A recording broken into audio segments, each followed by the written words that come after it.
நான் தமிழக வெற்றி கழகத்தில் இணைவதற்கு முதற் காரணம் கரூர் சம்பவத்திற்கு பிறகு நான் அவரை தீவிரமாக ஆதரிக்க ஆரம்பிச்சிட்டேன். கரூர் சம்பவத்தில் திட்டமிட்டு அவருக்கு வந்து ஒரு நெருக்கடியை கொடுக்குறாங்க, இவங்களே தான் தமிழ்நாட்டை ஆளணுமா, ஒரு மாற்றம் வரக்கூடாதா, இவருக்கே இவ்வளோ நெருக்கடி கொடுக்குறாங்கன்னு எனக்குள்ளே எழுந்த அந்த உத்வேகம், அந்த வேகம் அவர் ஆதரிக்கணுன்ற முடிவுக்கு வந்து நான் தொடர்ச்சியாக அவர் ஆதரித்து பேசினேன். அம்மா கிட்ட பேசியிருக்கிறேன், எடப்பாடி பழனிசாமி கிட்ட பேசியிருக்கிறேன், பிரதமர் நரேந்திர மோடி அவர்கள் விமான நிலையத்தில் அவரை சந்திக்கிற வாய்ப்பு கிடைச்சிருக்கும், அவர்கிட்ட ஒரு வார்த்தை பேசியிருக்கிறேன். அப்போல்லாம் எனக்கு உண்மையிலே சொல்கிறேன், நான் அவங்கள யாரும் தப்பாக சொல்லலை, எனக்கு ஒரு ஒரு ஒரு ஒரு ஒரு உத்வேகம், ஒரு வைப்ரேஷன் இவரை பார்க்கும்போது உண்மையில் எனக்கு ஏற்படுது. யார் யார் பேசுகிறாங்க, என்னென்ன நடக்குது, தன்னை சுற்றி அத்தனை என்னென்ன நடக்குது எல்லாத்தையும் அவர் வாட்ச் பண்ணுறாரு. அவர் ஒன்றும் நம்ம நினைக்கிற மாதிரிலாம், மற்றவங்க நினைக்கிற மாதிரிலாம் ஒன்றும் கிடையாது. அவர் விரல் நுனியில் வச்சுருக்கிறாரு, எல்லாத்தையுமே அவர் வாட்ச் பண்ணுறாரு. நான் பார்த்துக்கிட்டு தான் இருக்கிறேன், நல்லா பேசுகிறீங்க, அருமையாக பேசுகிறீங்க, தொடர்ந்து பேசுங்க அப்படின்னாரு. அடுத்து ஒரு வார்த்தையை சொன்னார், தலைவர் வர்றாருன்னா கூட்டம் வரும், கட்டுப்படுத்த முடியாத கூட்டம் வரும், லட்சம் கூட்டம் வருவாங்க. அவரை பார்க்கணும், அவர் முகத்தை பார்க்கணும், அவர் பேச்சை கேட்கணும், லட்சக்கணக்கான கூட்டம் வரும். அப்போ கூட்டம் வரும்னு அவர் வராம இருக்க முடியுமா? அப்ப விஜய் அவர்கள் தாவேகாக்கு அது அரசியல்ல வந்தது வந்து திமுகவுக்கு ஒரு பயத்தை ஏற்படுத்தியிருக்கு. திமுக தன் தூக்கத்தை கலைத்து பல மாதங்களாகிறது. ஸ்டாலின் தன் தூக்கத்தை கலைத்து பல மாதங்களாக அரண்டவன் கண்ணுக்கு இருண்டதெல்லாம் பேய் மாதிரி விஜயை பார்த்து இவங்க ஆடி போயிருக்கிறாங்க. புரியுதுங்களா? இவருக்கு இருக்கிற அந்த மக்கள் செல்வாக்கு எப்பேற்பட்ட செல்வாக்கு. இப்போ பொன்ராஜ் அவர்கள் பாத்தீங்கன்னா தாவேகா தொண்டர்ல ஒரு பெண்மணியை வந்து தவறா இழிவா பேசியிருக்காங்க. ஒரு பெண்மணி இல்லாமா, தமிழ்நாட்டு பெண்களே இழிவா பேசியிருக்காங்க. ஸோ இதை விமர்சித்து சீமான் அவர்கள் பார்த்தீங்கன்னா அஜித்குமார் ஆகட்டும், சிவகார்த்திகேயன் ஆகட்டும், அவங்க குடும்பம் ப்ளஸ் இந்த சீமான் குடும்பத்தால் இப்படி தவறாக பேசும்போது வெளியில் வராத விஜய் அவர்கள் இப்போ ஏன் வந்திருக்காரு அப்படின்ற மாதிரி விமர்சிச்சிருக்காங்க. சாதாரண தொண்டம் போடுறதுக்கும் ஒரு அப்துல் கலாம் கிட்ட நான் உதவியாளராக இருந்தேன்னு சொல்ற பொன்ராஜ் பேசுறதுக்கும் வித்தியாசம் சீமானுக்கு தெரியலையா? இந்த மாதிரி பதிவை விஜய் போட்டாரா, இல்ல அந்த கட்சியுடைய பொதுச் செயலாளர் ஆனந்த் போட்டாரா, அண்ணன் ஆனந்த் போட்டாரா, இல்ல நிர்மல்குமார் செஞ்சாரா, ஆதவர்ஜனா செஞ்சாரா? இந்த பொன்ராஜ் இருக்கிறான் பாரு, அவனை வந்து காலில் இருக்கிற செருப்பு கைட்டு பெண்கள் அடிக்கணும், அதுவும் புது செருப்புல அடிக்கூடாது, பழைய செருப்புல அடிக்கணும். நல்லா கக்குசு கழுவுறதுக்கு வச்சிருக்கிறாங்க பாரு, தொட்டப்பு கட்ட, அந்த தொட்டப்பு கட்டில அடிக்கணும். இன்னொரு தடவை பெண்களை தவறா பேசுவியான்னு சொல்லி தொட்டப்பு கட்டில அடிக்கணும். சித்திரைவன் மீடியா நேயர்களுக்கு வணக்கம். இன்று தாவேகாவை சார்ந்த ஓட்டேரி ஜெயக்குமார் அவர்கள் தான் நம்மளோட இணைஞ்சிருக்காங்க. வணக்கம் சார். வணக்கம். இப்போ பார்த்தீங்கன்னா ரீசெண்டாக தாவேகால இணைஞ்சிருக்கீங்க. ஸோ எப்படி நீங்களே இப்போ இணைஞ்சிங்களா, இல்லை அவங்க அழைப்பு கொடுத்தாங்களா, என்ன? ஒரு ஆதரிச்சு தொடர்ந்து பேசின்னு இருந்தேன் பல மாதங்களாக. அவர் விஜய் ஆதரிச்சு, தமிழக வெற்றி கழகத்தை ஆதரித்து நான் பேசியிருந்தேன். கரூர் சம்பவத்திற்கு பிறகு நான் அவரை தீவிரமாக ஆதரிக்க ஆரம்பிச்சிட்டேன். கரூர் சம்பவத்தில் திட்டமிட்டு அவருக்கு வந்து ஒரு நெருக்கடியை கொடுக்குறாங்க, இவங்களே தான் தமிழ்நாட்டை ஆளணுமா, ஒரு மாற்றம் வரக்கூடாதா, இவருக்கே இவ்வளோ நெருக்கடி கொடுக்குறாங்கன்னு எனக்குள்ளே எழுந்த அந்த உத்வேகம், அந்த வேகம் அவர் ஆதரிக்கணுன்ற முடிவுக்கு வந்து நான் தொடர்ச்சியாக அவர் ஆதரித்து பேசியிருந்தேன். அது அவங்களுடைய பார்வைக்கு போயிருக்குது. அப்போது பார்ட்டியில் இணையலாம் அப்படின்னு கீழ் மட்டத்தில் நிறைய கமெண்ட்ஸ்லாம் வந்து இருக்கிறவங்க நிறைய பேர் கீழ் தொண்டர்கள்லாம் நிறைய கமெண்ட்ஸில், ஆனால் நீங்கள் தாவேக்காக வாங்க நீங்கள் வரணும்னு நிறைய அழைப்பு கொடுத்தாங்க. சரி, எல்லாருமே நம்மளை அழைக்கிறாங்க, நம்ம போகலாம் அப்படின்ற மாதிரி யோசனை பண்ணேன். சரி, ஒரு நாள் அந்த கட்சியை சார்ந்தவங்க என்கிட்ட பேசினேன். அப்போது பொதுச் செயலாளர் அண்ணன் ஆனந்த் அவர் தான் வந்து நான் தமிழக வெற்றி கழகத்தில் இணைவதற்கு முதற் காரணம் அந்த கட்சியினுடைய பொதுச் செயலாளர் அருமை அண்ணன் ஆனந்த் அவர்கள் தான். அவர் தான் எனக்கு வந்து அந்த வாய்ப்பை கொடுத்தாரு. அண்ணன் நீங்கள் வாங்க, அவர் பாருங்கள் நல்ல மரியாதைக்குரிய ஒரு அண்ணா, தன்னோட வயசில் சிறியவங்களாக இருந்தாலும் அவங்க அண்ணான்னு கூப்பிடுவார். அண்ணா நீங்கள் வாங்க, வந்து தலைவரை பாருங்கள், பேசுங்க அப்படின்னாரு. சரின்னு உடனே தலைவர் அழைக்கிறாருன்னு என்னை கூப்பிட்டாங்க. நான் நேராக போனேன். தலைவரை போய் சந்தித்தேன். சந்திக்கும் போது அவர் சட்டுன்னு கதவை திறந்தாங்க. நானும் ஏதோ உள்ளே போனேன். போனால் நிற்கிறாரு, இப்படி நிற்கிறாரு. அப்படி ஒரு பிரமிப்பு எனக்கு அவரை பார்த்த உடனே, ஒரு வைப்ரேஷன், ஒரு பிரமிப்பு, அப்படியே படப்படன்னு ஆயிடுச்சு. டாடாடா, இவ்வளோ கோடிக்கணக்கான மக்கள் நேசிக்கிற, ஒவ்வொருவருடைய உள்ளங்களிலும் இல்லங்களிலும் நிரந்தரமாக சிம்மாசனம் போட்டு உட்கார்ந்து கொண்டிருக்கிற இப்பேற்பட்ட ஒரு உயர்ந்த மனிதன் இவர் தானா, இந்த உச்ச மனிதர், இந்த தமிழ்நாடு அரசியலே இவரை நோக்கி தானே இன்றைக்கி சொல்லுது அப்படின் போது அவர் அப்படியே பிரமிப்பாக பார்த்து சிரிக்கிறார் என்னை பார்த்துட்டு. அப்புறம் நான் கிட்டத்தில் போனேன். நான் பல விஐபிகளை பார்த்துருக்கிறேன், விவிஐபிகளை பார்த்துருக்கிறேன். இந்த மாநிலத்தினுடைய முதலமைச்சராக இருக்கிற எடப்பாடி பழனிசாமி அவங்கக்கிட்ட பேசியிருக்கிறேன், அம்மா கிட்ட பேசியிருக்கிறேன், எடப்பாடி பழனிசாமிகிட்ட பேசியிருக்கிறேன்.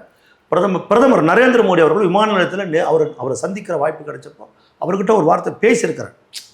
என் பேரை கேட்குறாரு, அப்படி பதில் சொல்கிறது. பேசியிருக்கிறேன்னா இப்படி இந்த மாதிரி பேசுகிறேன், பேர் கேட்குறாரு, பதில் சொல்கிறோம். அவரை வரவேற்கிற ஒரு 7-10 நபரில் நான் ஒரு ஆளாக விமான நிலையத்துக்கு போனேன்.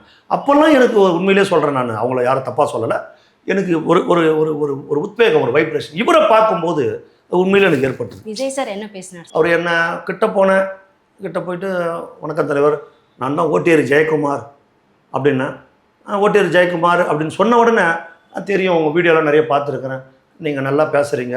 அவர் எல்லாத்தையும் வாட்ச் பண்ணுறாரு, யார் யார் பேசுகிறாங்க, என்னென்ன நடக்குது, தன்னை சுற்றி அத்தனை என்னென்ன நடக்குது எல்லாத்தையும் அவர் வாட்ச் பண்ணுறாரு. அவர் ஒன்றும் நம்ம நினைக்கிற மாதிரிலாம், மற்றவங்க நினைக்கிற மாதிரிலாம் ஒன்றும் கிடையாது. அவர் விரல் நுனியில் வச்சுருக்கிறார், எல்லாத்தையுமே அவர் வாட்ச் பண்ணுறாரு. நான் பார்த்துக்கிட்டு தான் இருக்கிறேன், நல்லா பேசுகிறீங்க, அருமையாக பேசுகிறீங்க, தொடர்ந்து பேசுங்க அப்படின்னாரு. அடுத்து ஒரு வார்த்தையை சொன்னார், நீங்கள்லாம் வந்து என்னோட இருக்கணும், எனக்கு சப்போர்ட் பண்ணணும். நல்லா ஒன்றுமே கிடையாது அவருக்கு, அவர் வந்து மலை நம்மளாம் ஒன்றுமே கிடையாது, அப்பேற்பட்ட ஒரு மாபெரும் மனிதர், நீங்கள்லாம் சப்போர்ட் பண்ணணும் அப்படின்னும் போது இவ்வளோ ஒரு பெருந்தன்மையாக, எவ்வளோ ஒரு அடக்கம், ஒரு மரியாதை கொடுக்குறாரு பாருங்க அப்படின்னு உண்மையிலே உளப்பூர்வமாக எனக்கு பெரிய ஆச்சரியமாக இருந்தது. அப்புறம் நிச்சயமாக தலைவர் நீங்கள் தான் வரப்போகிறீங்கன்னு சிரிச்சார். சிரிச்சுட்டு வீட்டிலலாம் எப்படி இருக்கிறாங்க அப்படின்னாரு. எல்லாரும் நல்லா இருக்கிறாங்க, சந்தோஷமாக இருக்கிறாங்க. என்னுடைய அவங்களெல்லாம் நான் கேட்டதாக சொல்லுங்கள், அவங்க எல்லோரையும் நான் கேட்டதாக சொல்லுங்கண்ணா. ரொம்ப நன்றி தலைவர், என்னுடைய பேத்தியும் என்னுடைய பேரனும் உங்களுடைய தீவிரமான ரசிகர்கள் அப்படின்னா. அப்படியா, அவங்க வந்திருக்காங்களா அப்படின்னாரு. இல்லை தலைவர் வரல, நான் மட்டும் தான் வந்தேன். ஏன் அவங்கள அழைச்சிட்டு வரல? அடுத்த முறை நீங்கள் வரும்போது அவங்கள அழைச்சிட்டு வரணும், அவங்கள நான் பார்க்கணும். உங்களுக்கு என்ன பொறுப்பு கொடுத்துருக்காங்க? தலைவர் முடிவு பண்ணுவார், அது அப்புறம் அது பொறுப்பு கொடுக்குறாரு.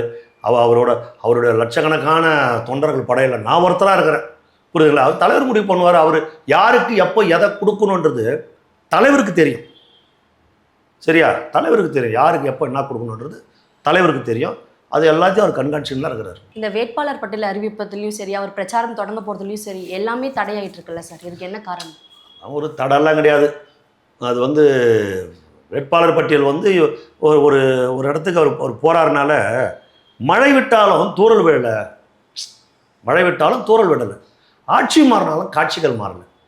போன 5 ஆண்டுகள் இந்த ஆட்சியில் இருந்த அந்த இன்ஸ்பெக்டர் தான், அந்த சப் இன்ஸ்பெக்டர் தான், அந்த தாசில்தார் தான், அந்த கலெக்டர் தான், அந்த ஆர்ஓ தான், அந்த ஆர்ஐ தான், அந்த தலைமை ஆசிரியர் தான், அவங்க தான், அந்த அரசு அதிகாரிகள் தான் தேர்தல் ஆணையத்தின் கீழே பணியாற்றிருக்கிறார்கள். தேர்தல் ஆணையத்திற்குன்னு தனியாக அதிகாரம் கிடையாது, தனி அதிகாரிகள் கிடையாது. அதிகாரம் இருக்கிறது, தனி அதிகாரிகள் கிடையாது. மாநில அரசில் இருக்கிற அதிகாரிகள் தான் அவங்க கையில் வச்சு வேலை வாங்குறாங்க, சரிங்களா? அவங்க வந்து யாருமே மாறலை. இன்னும் அவங்க வந்து அந்த திமுக ஆட்சி முடிவுற்று ஒரு காப்பந்து சர்க்காராக இந்த ஆட்சி இருக்குது. இப்போ ஒரு சக்தி இல்லாத, எந்த ஒரு திட்டங்களையும் இவங்களால் நிறைவேற்ற முடியாது, யாரையும் டிரான்ஸ்ஃபர் பண்ண முடியாது, அந்த சூழலில் இவங்க இருக்கிறாங்க. இருந்தாலும் இவங்ககிட்ட இருந்த அதிகாரிகள் தான் அவங்க போன 5 ஆண்டுகள். அவங்க வந்து இன்னமும் மாறாமல் எவ்வளோ நெருக்கடிகளை இவருக்கு தர முடியுமோ அதை தொடர்ந்து கொடுக்குறாங்க. இப்போது ஒரு இடத்துல வேட்பாளர் அறிமுகத்துக்கு நம்ம ஏற்பாடு பண்ணுறாங்க, அது எல்லாரும் கரெக்டாகிடுச்சு. அனுமதி வரணும், 48 மணி நேரத்துக்கு முன்னாடி அனுமதி கேட்டுட்டாங்க, எல்லாம் முடிஞ்சிடுச்சு, அனுமதி வரணும். என்ஓசியை வந்து தேர்தல் ஆணையம் என்ன பண்ணணும்னா, என்ஓசியை நம்ம அந்த ஆன்லைனில் புக் பண்ணுறோம்ல, போலீஸு, ஃபயர் சர்வீஸு, இபி, பொதுப்பணித்துறை, இத்தனை கிட்ட இருந்து என்ஓசி வரணும். அப்போ அத்தனை பேர்கிட்ட என்ஓசி வந்து கடைசியாக போலீஸ் வந்து டைப் ஆகிறதுக்கு, அதை டைப் பண்ணி கொடுக்கறதுக்கு 4 மணி நேரம் 5 மணி நேரம் வேணும்னுமே தாமதப்படுத்துகிறாங்க. எங்கள் ஆட்கள்லாம் காத்துனுக்கிறாங்க, மாவட்ட செயலாளர்லாம் காவல் நிலைய வாசல்லே காத்துனுக்கிறாங்க. தாமதம் பண்ணி 6 மணிக்கு மேலே கொடுக்குறாங்க. ஆனால் அதிகாரி 6 மணிக்கெல்லாம் எழுந்து போயிடுறாரு.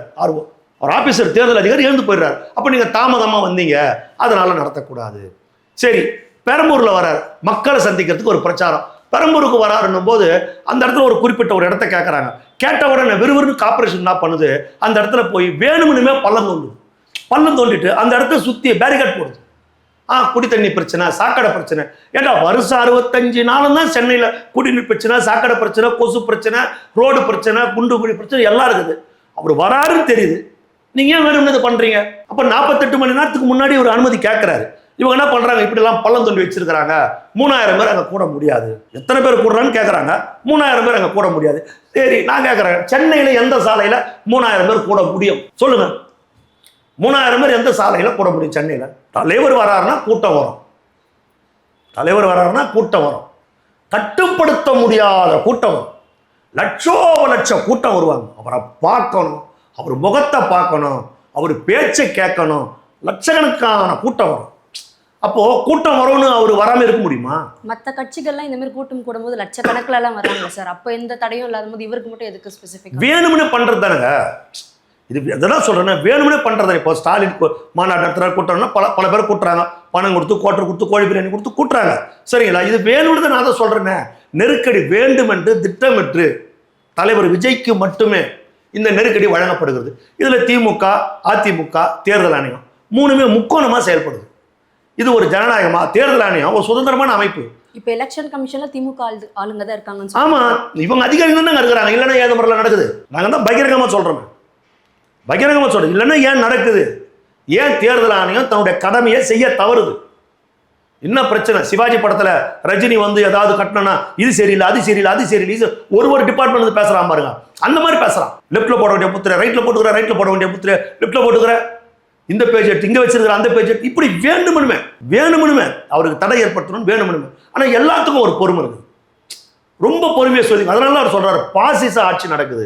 வெள்ளக்காரங்காலத்துல கூட காங்கிரஸ்காரன் கூட்டம் போட அனுமதி கொடுத்துருப்பான், சுதந்திர கால அடிமையா இருந்த காலத்தில் கூட. ஆனால் இன்னைக்கு இவ்வளவு தடை ஏற்படுத்துறாங்களே, இதை தமிழ்நாட்டு மக்கள் பார்க்குறாங்க. இது நாளுக்கு நாள் இதனால அவருடைய இமேஜ் கூடிக்கிட்டு தான் போகுது. அவருடைய இமேஜ் கூடிக்கிட்டு மக்கள் பார்க்குறாங்க. ஏன் இவரை மட்டுமே தொடர்ந்து இப்படி கார்னட் பண்ணுறாங்க? ஜனநாயகன் படத்துக்கு தடை ஏற்படுத்துறாங்க, இவர் பிரச்சாரத்துக்கு வந்தால் தடை ஏற்படுத்துறாங்க, இவர் மக்களை சந்திக்காம தடை ஏற்படுத்துறாங்க. ஏன் இப்படி செய்கிறாங்க? என்ன பிரச்சனை? கரூரில் நடந்த சம்பவம் திட்டமிட்டு செய்யப்பட்டதுன்னு தான் நாங்கள் சொல்கிறோம். திட்டமிட்டு செய்யப்பட்டது. அது ஒரு விபத்து கிடையாது, அது ஒரு சதி. விஜய்க்கு கெட்ட பேரை ஏற்படுத்தணும், அவருடைய பிரச்சாரங்களை தடுக்கணும், அவர் மேல பழி போடணும் அப்படின்னு திட்டமிட்டு செய்யப்பட்ட சதி.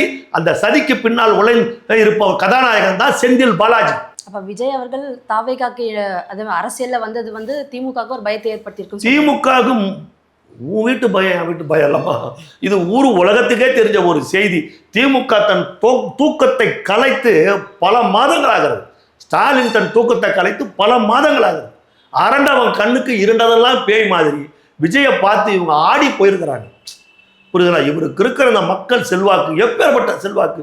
கோட்டர் கிடையாது, கோழி பிரியாணி கிடையாது, தலைக்கு 500 ரூபாய் கிடையாது, வாகன வசதி கிடையாது, எதுவுமே கிடையாது. போலீஸு கயிறு கட்டி கட்டினா, இப்போ ஸ்டாலின்லாம் வராரு போறாருன்னா கயிறு கட்டி கட்டினா நல்லா முன்னிப்போம். அவர் கையாட்டினா அப்படி கையாட்டுவான். சீக்கிரம் போடா எப்பா, நாங்கள் வீட்டுக்கு போகிறோம், நீ கொடுத்தா 500 ரூபாய்க்கு நாங்கள் எவ்வளோ நேரம் தான் ஆட்டுறது அப்படி நிற்பான். ஆனால் விஜய்க்கு அப்படி இல்லையே, கட்டுப்படுத்த முடியலையே கூட்டத்தால், மக்களால் மோதரான. இப்போ இப்பேற்பட்ட ஒரு மக்கள் செல்வாக்கு புரட்சித் தலைவர் எம்ஜிஆருக்கு பிறகு விஜய்க்கு இருக்குதுன்னும் போது இவங்களுக்கு பயன்றதை விட பொறாம, வைத்தெரிச்சல். விஜயை பார்த்து வைத்தெரிச்சல் இவங்க அத்தனை பேருக்குமே. அந்த வைத்தெரிச்சல் தான் இவ்வளவு தடை அவருக்கு ஏற்படுத்துறாங்க. புரியுதுங்களா? இவ்வளவு தடை அவருக்கு ஏற்படுத்துறதுக்கு காரணமே அந்த வைத்தெரிச்சல் தான். ஆனா மின்னு சொல்றான், மக்கள் இது எல்லாத்தையும் பார்த்துக்கிட்டு தான் இருக்கிறாங்க. இப்போ பொன்ராஜ் அவர்கள் பார்த்தீங்கன்னா தாவேகா தொண்டர்ல ஒரு பெண்மணியை வந்து தவறா இழிவா பேசியிருக்காங்க. ஒரு பெண்மணி இல்லாமா, தமிழ்நாட்டு பெண்களே இழிவா பேசியிருக்காங்கன்னு சொல்லியிருக்காங்க. அவர் நைட் டிஜிபி ஆஃபீஸ்க்கு போயிட்டு கேஸ் ஃபைல் பண்ண போயிருக்காரு. ஸோ இதை விமர்சித்து சீமான் அவர்கள் பார்த்தீங்கன்னா அஜித்குமார் ஆகட்டும், சிவகார்த்திகேயன் ஆகட்டும், அவங்க குடும்பம் ப்ளஸ் இந்த சீமான் குடும்பத்தால் இப்படி தவறாக பேசும்போது வெளியில் வராத விஜய் அவர்கள் இப்போ ஏன் வந்திருக்காரு அப்படின்ற மாதிரி விமர்சிச்சிருக்காரு சார். இப்போ அது யார் விமர்சனம் பண்ணாங்கன்னு எனக்கு தெரியாது. அவர் சொல்கிற அஜித்குமார் யார் பண்ணாங்கன்னு தெரியாது. சாதாரண ஒரு தொண்டம் வாட்ஸ்அப்லேயோ ஒரு யூடியூப்லேயோ ஏதோ ஒரு பதிவு, ஒரு சாதாரண தொண்டம் போடுறதுக்கும் ஒரு அப்துல் கலாம் கிட்ட நான் உதவியாளராக இருந்தேன்னு சொல்ற பொன்ராஜ் பேசுறதுக்கும் வித்தியாசம் சீமானுக்கு தெரியலையா? சாதாரண ஒரு தொண்டம் ஒரு ஏதோ ஒரு ஒன்று போடுறதுக்கும் ஒரு பொன்ராஜ் அவரு போடுறதுக்கும் வித்தியாசம் சீமான் கண்ணுக்கு தெரியல. இந்த மாதிரி பதிவை விஜய் போட்டாரா? இல்லை அந்த கட்சியுடைய பொதுச் செயலாளர் ஆனந்த் போட்டாரா? அண்ணன் ஆனந்த் போட்டாரா? இல்லை நிர்மல்குமார் செஞ்சாரா? ஆதவர்ஜனா செஞ்சாரா? புரியுதுங்களா? ஒரு யாதோ ஒரு செஞ்சு எனக்கு தெரியாது. அது புரியுதுங்களா? ஒரு பொன்ராஜ் நான் அப்துல் கலாம் கிட்ட நான் வந்து உதவியாளராக இருந்தேன்னு சொல்லிட்டு பீத்துற நீ வந்து ஒட்டுமொத்த தமிழ்நாட்டு பெண்களை விபச்சாரின்னு சொல்ற. சீமான் ஒன்று இது புதுசு சாதாரணமாக இருக்கலாம். ஏன்னா சீமான் வந்து ஆல்ரெடி விஜயலட்சுமியே விபச்சாரின்னு சொன்னவர். அவர் சாதாரணமாக கடந்து போட்டோம், எங்களுக்கு அதை பற்றி கவலை கிடையாது. ஆனால் எங்கள் அக்கா தங்கச்சிங்களை, எங்கள் சொந்த பந்தங்களை, எங்கள் மக்களை நீ விபச்சாரின்னு சொன்ன எப்படி? அதை எப்படி ஏற்றுக்க முடியுது? அரசியல் நாகரிகமா? திமுகவில் தொடர்ந்து இதை தான் நீங்கள் சொல்லிக் கொடுக்குறீங்களா? ஒரு சிவாஜி கிருஷ்ணமூர்த்தின்னு ஒரு நாதாரி தான் அப்படி பேசிக்கிட்டு இருந்தான். அதுக்கப்புறம் அந்த சாதிக்குன்னு ஒருத்தன், அவன் ஒரு பொறுக்கி, அவன் அப்படி பேசின்னு இருந்தான். நடிகை குஷ்புவை, நடிகை நமிதாவை, நடிகை கௌதமியை, நடிகை காயத்ரியை, இவங்கெல்லாம் ஐட்டங்க அப்படின்னு பப்ளிக் மேடையிலே பேசினான். அவன் மேலே எந்த நடவடிக்கையும் கிடையாது திமுக மேடைகளில். ஏன் இவர் ராஜா ராசா, நீ இந்துவாக இருக்கும் வரை நீ விபச்சாரிக்கு பிறந்தவன், நீ வேசிக்கு பிறந்தவன் அப்படின்னு ஆராசா பேசினாரு. அதை விட நீங்கள் இப்போ ஒரு பெண் ஊடகவியலாளராக இருக்கிறீங்க. நான் இல்லைன்னா நான் பொன்முடி பேசுறதெல்லாம் பேசுவேன். புரியுதுங்களா? நீங்கள் ஒரு நெறியாளர் பெண்ணாக இருக்கணும், அதெல்லாம் மறைக்கிறேன். அவ்வளோ கேவலமாக பொன்முடி பேசினாரு. அப்போ இதெல்லாம் எந்த விதத்தில் நியாயம்? புரியுது? திமுக எதுக்கு தொடர்ந்து இப்படி பெண்களை வந்து ஒரு இழிவுபடுத்தி கேவலமாக பேசுது? எதுக்கு இப்படி ஆபாசமாக பேசுறீங்க? அப்படிதான் அவர் பாஜகவுடைய மாநில தலைவராக இருக்கிறவர் வந்து அவர் இவங்களை அந்த அம்மாவை திரிஷாவை பேசுறாரு. ஒரு சிவி சண்முகம் முன்னாள் அமைச்சர் வந்து நயன்தாராவை பேசுறாரு. இது என்ன? இது எதை நோக்கி அரசியல் போடுது? ஏன்னா மக்களுக்கு என்ன செய்ய போறீங்க, மக்களுக்கு என்ன செஞ்சிருக்கிறீங்க, தமிழ்நாட்டில் இருக்கிற பிரச்சனை என்ன, தமிழ்நாட்டுடைய ஜீவாதார உரிமைகள் என்ன, தமிழ்நாடு இழந்த பிரச்சனைகள் என்ன, எதை மீட்டெடுக்கணும், பள்ளிக்கூடங்கள் சரியில்லை, சாலைகள் சரியில்லை, மேம்பாலங்கள் இன்னும் நிறைய வரணும், இன்னும் நம்ம இன்னும் தமிழ்நாட்டை நல்லா டெவலப் பண்ணணும், தரமான கல்வியை கொடுக்கணும், இதை பத்தி சிந்திங்கடான்னா இதெல்லாம் திசை திருப்பதானே சார் அவங்க இதெல்லாம் பண்றாங்களே. நீங்க எவ்வளவு அழகாக புரிஞ்சுருக்கீங்க பாருங்க, அருமையான சொல்றீங்க. புரியுதுங்களா? இவ்வளவு பிரச்சனை நாட்டில் இருக்குது, இதெல்லாம் பேசுங்கடான்னா இது என்ன? இது என்னதான் நடக்குது நாட்டில்? யார் விபச்சாரி யார் விபச்சாரி இல்லைன்னு விளக்கு புடிச்சுன்னு போறதுதான் பொன்ராஜுக்கு வேலையா? சொல்லு, இதெல்லாம் கேவலமா கீழ்த்தரமா இல்லையா? யாரை வந்து கேட்குற?